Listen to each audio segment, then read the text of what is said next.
sa duha kay igsoon nga si Jacob ug si Esau. Apan sa dili pa nato pagalabton nasayon ta sa story ni Jacob ug ni Esau. Magsuon silang duha. Kaluha. Ang maguwang si Esau, ang mangod si Jacob. Niabot ang panahon nga gigutom si Esau. Kini si Jacob limbungan man kayo. Limbungan tungod kay gusto niya kwaon ang authority ni Esau, gusto niya kwaon ang posisyon ni Esau. Di ba mo na kasagaran sa itong problema karon? Nag-ilog ta sa mga authority, nag-ilog ta sa posisyon, nag-ilog ta sa mahandi. Di ba? Usa ka problema, gilimbungan niya si Jacob, si Esau. Dibdibaylo ni Esau ang iyang katungod isip magulang sa tinapay lang. Then pagkahuman to, himatyo naman si Isaac ang ilang amahan. Tungod kay kung kinsa ang mabasbasan na ito ang panahon, mautoy panalanginan sa Ginoo. Sa unang panahon, kung bisan o sipyat o mabasbas, basta mabasbasan ka, ikaw yung panalanginan sa Ginoo. Then kato ka time, pinangga mo ni si Jacob ni Rebecca, asawa ni Isaac. Gusto man ni Rebecca na si Isaac, si Jacob maoy mahimong mapanalanginan ni Isaac. Di nagpamalhibo si Jacob. So himatyo naman si Isaac, iyang basbasan. Kung maunang namugna karon ng Israel, gikan na ni Jacob. Siya ang ipanalanginan, bisan ang limbong siya ang ipanalanginan sa Ginoo mo ng 12 katribo sa Israel. Naubalik ta sa verse, aron masaya lang to. Ang unod sa verse, ang reconciliation, pagpasiguli sa duha ka igsoon. Ang pinakalisod nga away, dili kanunay batok sa kaaway, kundi batok sa kaugalingong dugo. Nga naman, masakit ang kasambok sa pamilya, magsuon kay dugay kayo ang kasakit. Di ba tinuod? Lalong ang samad o lisod kalimtan. Di ba tinuod? Nga naman, mo ito na sa ato ito nga kanang pagsulti, kanang aware ta ba unsa na to. Kay once nga atong sulti makapasakit sa atong igsoon, dili mapasayloan kaniya, pero dili mawala ang sakit. Murag sinina ba? Once nga mabisi kaniyang sinina, bisan unsaon para nimo tahi, dili gyud na siya mobalik sa normal ang iyang sinina. Magpabilin gyud ang sakit nga gibati niya. Di ba? Duha ka magsuon, nag-atubangay, nasayod ta si Esau, si Jacob, nag-away tungod sa paglimbong. Nilang duha, adunay nasakitan. Nilang duha, adunay nakasala. Mauna nga gitudlog sa tuwa sa Ginoo, sa pulong sa Ginoo, once nga adunay makasala, mangayo tag pasaylo. Forgive one another as God forgive you. Pero lahi man ang natuwa karon. Nga naman, unsa man ang natuwa? It's easy to forgive, but it's hard to forget. Sayon ang magpasaylo, pero lisod kalimtan ang kasakit kay iyang pasinatik sa tuwa. Pero kung na kay Ginoo, lantaw ni mo ang Ginoo. Ang Ginoo gani gipasakitan gani perpekto siya. Ang Ginoo gani Ginoo siya, nagpakahambol pa siya sa kalibutan. Mismo siya paghihugas sa iyang mga tinunan. Pero sa ibuhat, ipasakitan gani siya. Pero sa iyang ibuhat, nagpahambol niya po siya. Tungod ka ang iyang gitanaw, dili ang iyang kaugalingon. Kita ang iyang gitanaw. Muna na message sa pagpasiguli, John 3:16, relasyon sa amahan. John 3:16, for God so loved the world that He gave His Son. Mong gihatag niya si Jesus Christ. Kay si Jesus Christ ang may access sa amahan. Kay sa unang panahon, si parenting ta sa Ginoo. Magkasasala ka, wala tayo access sa Ginoo. Ang message sa kaluwasan, message of reconciliation sa amahan o sa anak na si Jesus Christ. Pwede yung magpili si Jesus Christ, pwede niya nasa iyahong. Pero mas gipili niya ang iyang mga katauhan ang maluwas. Kaya kung walay kamatayan ni Jesus Christ, walay kaluwasan. Karon, what are the message of reconciliation? Unsay mensahe sa pagpasiguli sa usa ka relasyon? By the way, atong tema, the grace of God reconcile the broken relationship. Kung sa Bisaya, ang grasya sa Dios nga nagpapasiguli sa nabuak nga relasyon. Unsa ang atong buhaton aron makabaton tagpapasiguli og nindot nga relasyon sa atong igsuon o sa atong isigatawo. Una, kinahanglan ang pagpaubos. Mao gyud pinaka-importante. Atong basahon Genesis 33, chapter 3, ug siya miagi sa tubangan nila ug miduko siya. Buot pasabot si Jacob nakasala. Wala sa mingon nga kalimti na totol. Dugay na totol. Wala sa mingon ako may na-bless. Ikaw dapat ang muduol ako. Di ba mo muna kasagaran sa tuwa kung kinsa ako di panalan niya. Ano muduol mo para niya? Ako may hayayaw kay tak. Ako na ako may muduol niya. Pero si Jacob, dili anak. Usa yang ingon, miyuko siya, nagpaubos siya, kay siya, kabalo siya nga siya nakasala sa iyang igsuon. Pero karon makahimo pa ta muduol sa atong igsuon mga pasaylo. Naman tayo mga kanya-kanya mga kasaypanan, dili man perpekto atong pamilya, pero kung natay gugma nga mukupot, mahimong sayon ang isod. Muna ang gugma gud gikan pa sa Ginoo, mao ginay gusto sa Ginoo nga ipasinati sa iyang mga kanakan pag higugma ay kamo. Usa iya mga iyang sugo, higugma, dili ka makahigugma sa imong isig katawo kung dili ka una may higugma sa Ginoo. Mao na kahigugma ka sa imong isig katawo tungod na sa Ginoo. Kay ang definition sa gugma nagrepresent na ni Jesus Christ, love is sacrifice. Kinsa man ang nagsakripisyo?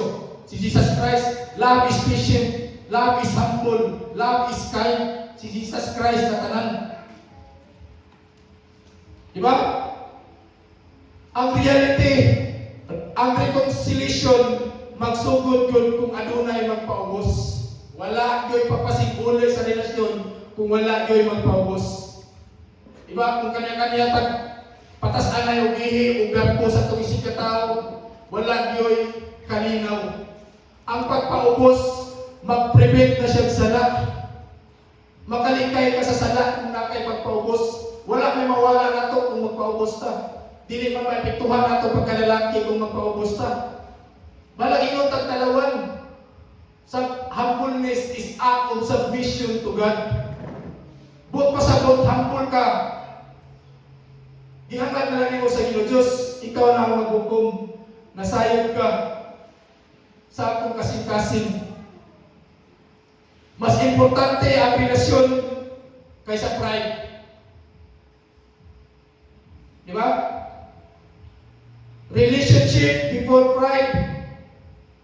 Ngano man nga, why it's hard? Ngano man nga lisod man magpaubos? Atong tanahan ang prinsipyo sa Ginoo. What is the best thing we do to humble ourselves? Unsa man nga nindot nga buhaton aron mahimutang humble ourselves. Basahan nato diya sa Biblia. Serious bro mo kayo? Basahan nato sa Mateo 27:11.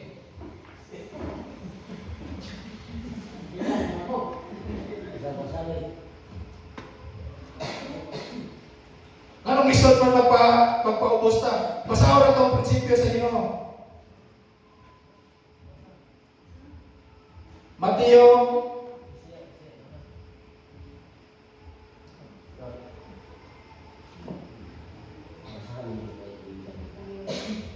Naroon si Jesus nagatindog dito sa tubangan sa gobernador o gipauntan na siya sa gobernador sa pagingon, ikaw ba ang hari sa mga Hudyo? Si Jesus mingon kaniya, giingon mo. 12. Og sa ginasumbong siya sa mga punuan sa mga saserdote o sa mga ansyano, wala siya mitubag. Gingon niya, gipangutan na siya. Ikaw ba yun ang hari sa Israel? Usa yan itubag, ginaingon mo. Sa verse 12, ug gisumbong sa punuan sa mga saserdote, ug gigamagaan sa istorya, unsay gibuhat. Wala siya mitubag. Ang atong kwaon ay apply na to ani. Wa sa nangutanan nimo tinarong, tubagon pud nimo og tarong. Pero kung naay magamagaman nimo istorya, ayaw tubayi. Mo na is an act of submission to God. Kung naay magamagaman nimo istorya, kabalo ka nga dili tinuod, ayaw na siya tubayi. Pero say, mingon magutagod nga kung sige ko kang pagpaubos, nahog na pulog tamakan ang imong kaugalingon. Di ba? Pero wala ka po natudlo ang Biblia nga sige ra ko kang pagpaubos. Kung naa kay iagi nimo na proseso, iagi nimo balaod, dili paagi nimo haras, dili paagi nimo kanabang kaisog. Ipaagi nimo proseso. Mao na gitudlo sa Ginoo. Ikaduha, ang gugma. Expected ni Jacob balos. Itanaw niya, patay si Esau. Ako ba na gilibungan, gada, ang daghang mga kawan. Balos gid ang kanan eh. Ginungtad ko siguro ani. Pero sa gibuhat ni Jacob, ani Esau sa verse 33. 4. Unsay kwat gigakos niya yang igsuon. Iyang ihag. Gi-represent niya ang gugma sa iyang igsuon. Wala pa muna si Esau sa kalagot, pagdumot, pagpanimalos. Unsay ipatibabaw ni Esau? Ang gugma sa iyang igsuon. Ingana pulunta ba? Kay atong tan-awon ng atong igsuon, kung nasipyat magaling siya, dili na to isamot og lockdown, dili na to isamot og tabangan na nato hinuon.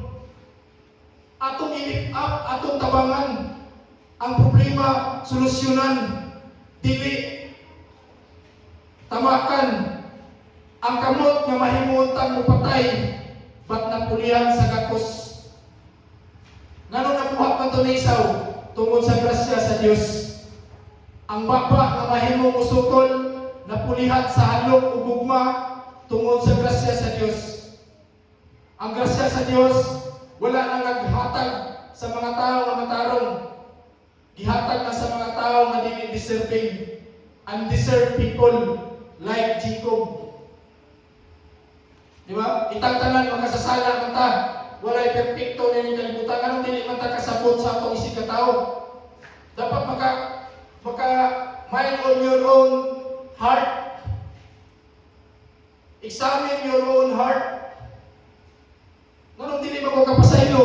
Usama po ko ka masipyaton. Usama po ko ka makasasala. Kung ang grasya sa Dios moabot, ang imong kasuko mawala ug mahimong luha sa kalipay ug gugma. Ikatulo, pagpasaylo. Genesis 50. Basahan na to, Genesis 50, 15, 51.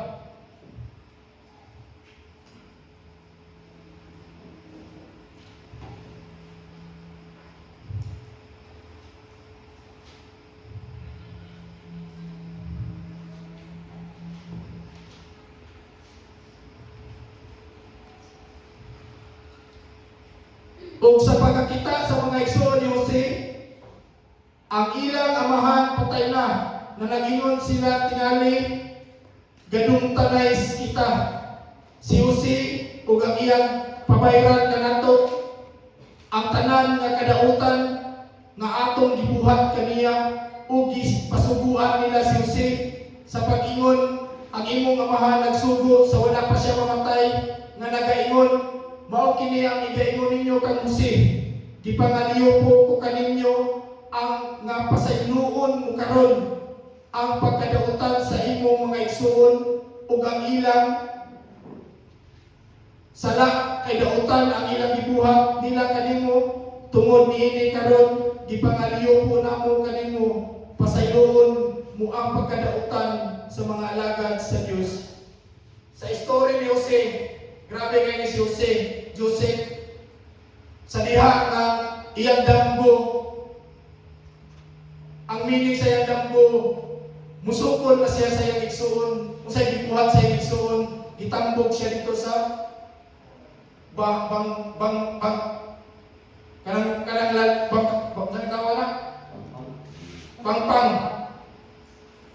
Ikaw mangod ka, anong musukol ka na mo, kami magmuluhod di mo, kami maguwang mi. Ikaw mangod, kinamumuran ka. Pero sa gibuhat ni Jose, nagpailog na siya aton, niabot ang panahon, dito siya ni Potifar. Niabot ang panahon, di panalanginan siya sa Ginoo. Niabot ang panahon nga nahimo siyang successful, nahimo siyang gobernador. Pagkita niya sa igsuon, kung kita pa lang ato, kamo, inyo kung din sa libay, karon nga nana ka sa posisyon, muduol, pasaylo ko ninyo. Pero sa gibuhat ni Joseph, ang tinuod nga pagpasaylo, nagasalig sa Dios, dili sa kaugalingon. Kung wala Ginoo si Jose, dili siya kapasaylo sa iyang igsuon. Nganuman, ang iyang kasing-kasing kapulihan to pagdumot. Wala ipagibabaw ni Joseph ang iyang gahom. Gitugyan niya ang justice sa Dios. Kung sa may lisod na makuha na ito dili kita ang manimalos, ang Dios ang muhukom. Ang pagpasaylo ni Joseph naguli sa pailang pamilya. Kaya nga naman, ang pagpasaylo mo na magdala na ito o kalinaw sa ito kasing-kasing. Ang pagpasaylo mo na magdala na ito kalinaw sa ito kasing-kasing. Maka abanti baka sa unahan kung nakay pagdumot sa iyong kasing-kasing. Makataro baka panginabuhi sa iyong pamilya kung nakay pagdumot sa iyong igsoon. Makataro baka tikat sa iyong kaugalingon kung mismo iyong kasing-kasing na ay mga kasakit, nagabilbil, kabalik-balik. Daghan kayo, ginuna-una, daghan kayo pagdumot. Ang Ginoo panalangin sa tao nga nagpasaylo, but God opposed to the proud. For how many years nagbungol sila ni Jacob ug Esau? 20 years. Usahay kita, mabungol po ta sa pagtulunan sa Ginoo. Nganuman, usahay backslide ta. Atong tanawon, Jeremias 33. Basahan na to. Jeremias 3:22. Basahan doy.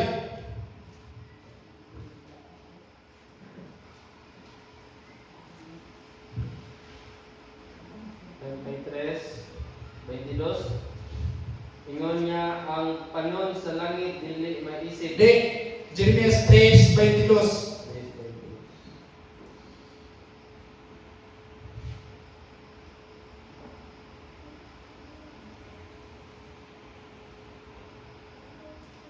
Bumalik kamo masa laipon nga mga anak. Pag-aayuhon ko ang inyong mga kasaypanan among Dios. Unsay gingon sa verse, bumalik kamo mga masupilon nga anak, kay ayuhon ko ang inyong pagkamasupilon. Bot pasabot nga kung mubalik ka sa Ginoo, unsay pasalig niya, ayuhon ka niya. Dili bot pasabot nga na-discourage ka sa simbahan, na-discourage ka tungod kay natanaw ka sa kinaiya sa tao. Dili na mo ay sakto nga Kristohanon, tungod kay ang mature nga Kristohanon, dili ka magtanaw sa weakness sa uban, kundi magtanaw ka sa ilang sipyat ug imong makakunan. See others' mistake and learn. Dili kay see others' mistake ug ilugdaw nimo og samot. Kay kita tanan ang kamot ug improve sa atong kinabuhi, pinaagi sa tabang sa Ginoo. Nanikamot tao unsaon nato makaalay na natong kinabuhi, dili mo kita makahimo sa atong kinabuhi kung kita ra mo bitong naipulong sa Ginoo nga mao ni atong giya sa atong tagsa-tagsa kinabuhi, manual kumpas ni nato sa atong direksyon sa atong kinabuhi masa tamad to. Ngano mababackslide man ang tao? Nakasinati unsa man ang backslider? Nakasinati na sa gugma sa Ginoo, nakalakaw na sa ustong dalan, apan hinay-hinay nga nihawa. Nabugnaw ug gibalik sa daan kinabuhi. Lisod kayo nga David, damor ka nga masipyat bitaw, damor hinon ka ma-discourage sa Ginoo, ug ato hinon ka sa kalibutan. Damor gani ka masipyat parihatan ni David. Damor siya nga napakya sa kinabuhi, mas nidudtot hinon siya sa pagpangalagad sa Ginoo. Nga naman, kay nakita niya nga wala ay makatabang sa akong kinabuhi kung dili ra Ginoo. Mas nidudtot hinon ka sa Ginoo, bisan og napakyas talaga nagkadamag-damag ka sa itong pagpanagad. Kaya naman, nakita sa Ginoo nga itong kasing-kasing. Allow problem to close to God. Dili kay allow namang problema nga malayo ka sa Ginoo. Gipasinati nato ng mga problema sa itong kinabuhi aron nga mulig-on ta. Dili ta taga-pagsulay sa Ginoo kung dili nato kaya.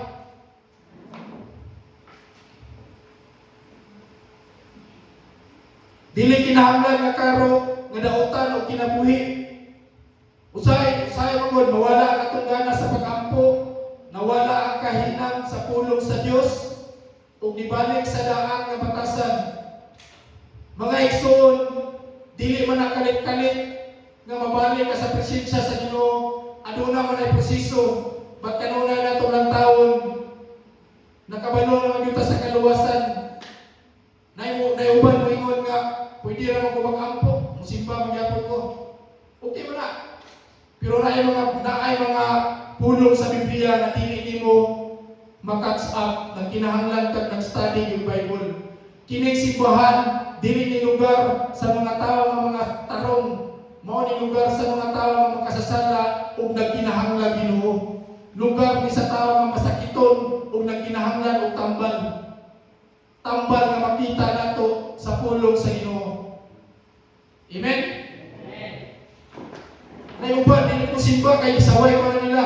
Dili ko musimba kay wa mo kay pakialam sa mga tao sa palibot nimo. Ang imuha nakasentro ka sa Ginoo. Ang imong pagsimba para sa Ginoo, dili para sa tao. Kay ang tao mo otro-otro, ang tao mo usap-usap. Maayo ang ipakita nimo karon, pero once nga kay ang tao mo sipyat ra makita na nila. Pero ang Ginoo dili nga na. Ang Ginoo nakita sa imong sipyat, pero naghatag pud siya imong gikinahanglan. Kinahanglan ka og pulong sa Ginoo. Kinahanglan ta og pagkaon man yung pulong sa Ginoo. Ang kasing-kasing usahay mo kung nay problema ta palayo. Unsay giingon sa Jeremias 3:22, kundi ang iyang giingon, bumalik kamo ug ayuhon ko kamo. Dili masuko, dili siya masuko nga dili na kamo duol. Dili masuko ang Ginoo kung dili na kamo duol sa iya. Dili siya mubiya nimo, naghulat lang siya nga muduol kaniya. Diba? Nindot kayo ba? Matanawa na itong pamilya. Pwede naman tayo magtukod og simbahan. Kita na. Daghan kayo kung mga lagad ng kita tanan, manimba lang kita tanan. Usa naman tayo kasimbahan. Magkahiusa lang tayo tanan. Bisan nagbahala na ng mga tao sa inyong istorya, bisan ako daghan kung mga nasinati. Ingnon ko lang pamilya, huwag ko'y labot sa inyo ha. Nga naman, nakasintro ko sa Ginoo. Ginoo, magkalahi man ang atong dalan nga diyan, pareha tag purpose para na sa Ginoo. Nagkasumpak ni mga ni si Paul o si Pedro, pero usaray one purpose na tumong para nagyapon sa Ginoo. Di ba? Nagkasumpak ni mga ni si Paul nga gipangtawag to sila sa Ginoo, how much more kita? Gamay ang sipyat na to, mahiubos ta, makasakit ta. Bahala o di ta maguban, importante parehatan ng alagad sa Ginoo. Parehatan nakasintro sa Ginoo. Kaya ang pulong sa Ginoo is Kristo-centre. Ang New Old Testament, propesya sa Ginoo nga naimabot. Ang New Testament is fulfillment sa Ginoo. Ang Ginoo dili lang nagaingon balik, kundi dili nagaingon usab siya, ako ang muayo sa imong kahimtang. Ako ang muayo. Ayuhon ko ikaw basta muduol ka nako. Doon sa iya ha. Ngano ang Kristohanon mahimong backslider? kakulang sa relasyon sa Ginoo. Dili na regular ang pag-ampo o pagbasa sa Biblia. Pagdawat sa kalibutan-butang, ang kalibutan hinay-hinay ang musulod sa iyang kasing-kasing. Kasakit o kapakyasan, usahay na sakitan ta, o niya imbis na muduol sa Ginoo, ihawa na nota. Pagkumpiyansa sa kaugalingon, nakaingon ta, okay ra ko bisan wala ko kaayo sa Ginoo. Ang tawag sa Dios balik na. Ang pulong balik dili lang impetisyon kundi command o ekspresyon sa gugma. Kay ikaw karon bugnaw na sa Ginoo, wala na gana sa espirituhanon nga kinabuhi o nibalik na sa sala. But ang saad sa Dios, ayohon ko kamo o pasayloon. Mora na gihuwan sa Ginoo nga muduol ta saya, kay lisod po kayo ng Ginoo muduol sa tuwa. Nga siya may nagbuhat sa tuwa. Kinahanglan kita na isurrender nato sa Ginoo kung namatay na nakit sa atong isig katawo. Usahay kung dili mo ko kapangayaw pasaylo sa mga tao nga ako nasakitan, adto lang ko mangayaw pasaylo sa Ginoo. Kay usahay lisod pud mangayaw pasaylo bitaw labi na kung dili pa kalindi mangayaw pasaylo, daghan pa kag mga kinahanglan ialain sa imong kinabuhi. Daghan pa kag kinahanglan nga kini mo kong ministry yun, i-accept nyo na to ang disiplina sa Ginoo. Nga naman, once you love discipline, you love knowledge. Gigugba po nimo ang kahibalo. Magpadisiplina ta, tungod kay ang pulong sa Ginoo, mao ni mo disiplina sa tuwa aron nga mahimutang ma-improve ta. Gialaw sa Ginoo ang mga consequences sa atong kinabuhi, mga problema para maka-realize ta. Kaya kung wala mga consequences o silot, dili mo ta ka-realize, dili mo ta kahuna-huna ang maayo. Di ba? Kung wala silot, kung wala, dili ta makaagi og mga consequences. Importante kung makasinati ang mga consequences, mga mupadayon na diyan punta sa unahan. Mabitaw ni atong mata, gibutan sa atubangan para magtanaw ka sa unahan, dili magtanaw sa luyo. Kaya sa luyo ng agi na dili na lang pwede ibalik. You can change the meaning of dili na nimo maotro ang nangagi pa kay nahuman na to, but maotro nimo ang meaning sa imong kagapon, pinaagi sa imong pagpagbo sa imong kinabuhi.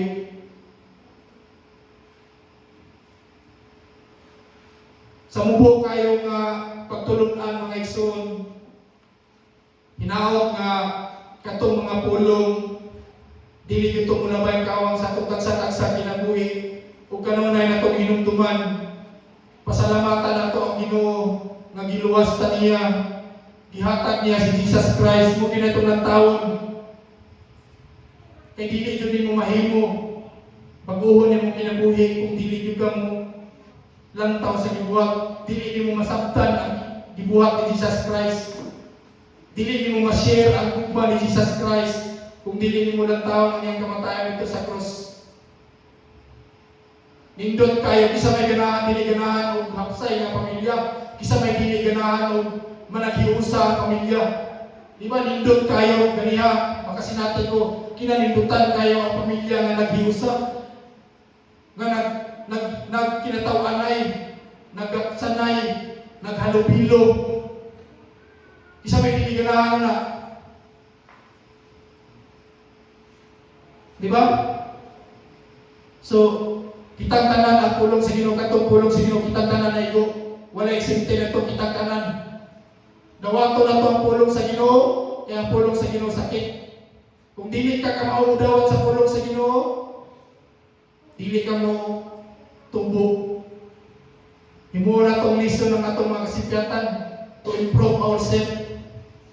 Kung saan na ito pag-improve, i-align na itong kinabuhi. Ako na akong mga sipyat, pero huwag di kong surrender. Ano man, wala man mo surrender ang Ginoo sa kinabuhi. Ano mo surrender man ko? Kung sa Ginoo never give up, taliwala sa imong mga kapagyasan. Padawol gyapon ka sa Ginoo. Importante wala ka ibalik sa daan imong kinabuhi. Nagpadayon na gyapon ka sa pagpangalagan. Kaya Ginoo na kita. Ang Ginoo na kita sa rewarded nimo kung unsa ka kaseryoso sa kinabuhi nimo isip Kristohanon. Mga puta, ang biyang tanan sa pagtindog. Mahal ang mga nanitlog, dalayon ka sa tanan. Salamat, Ginoo.